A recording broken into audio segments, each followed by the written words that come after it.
The assault rifle, affectionately referred to as the AK, is the pinnacle craftable weapon in Rust. It's basically if ego became a currency that could kill people.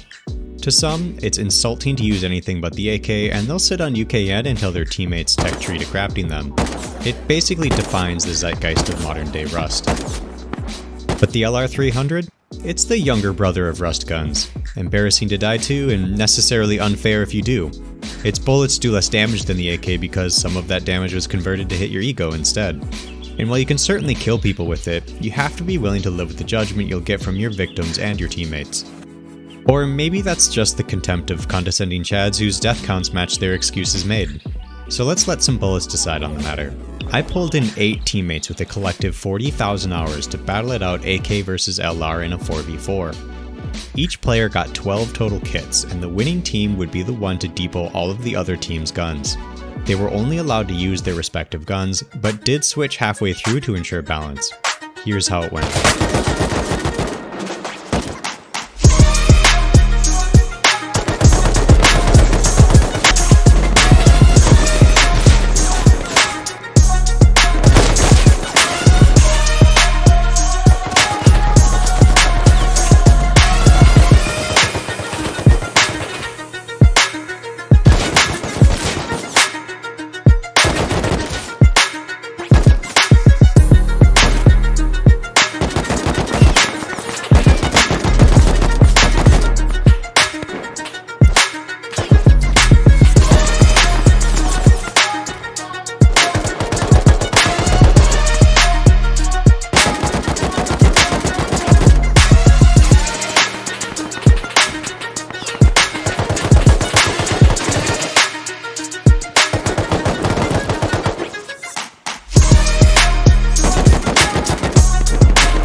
In the end, the AK won.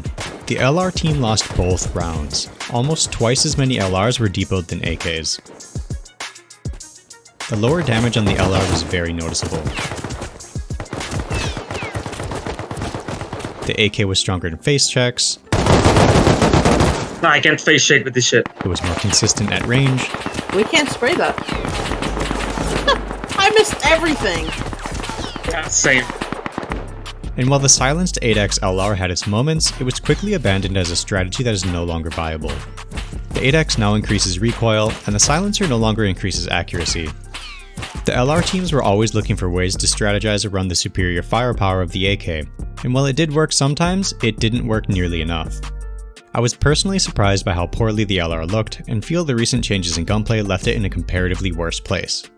At the same time, the LR is easier to acquire, only requiring scrap and access to bandit camp, while the AK requires more costly materials, a tier 3 workbench, and access to the blueprint. So it's firmly worse than the AK, but potentially by the correct proportion. If you want to see more, please let me know in the comments what guns you think we should test next, and if you haven't already, I'd really appreciate a sub.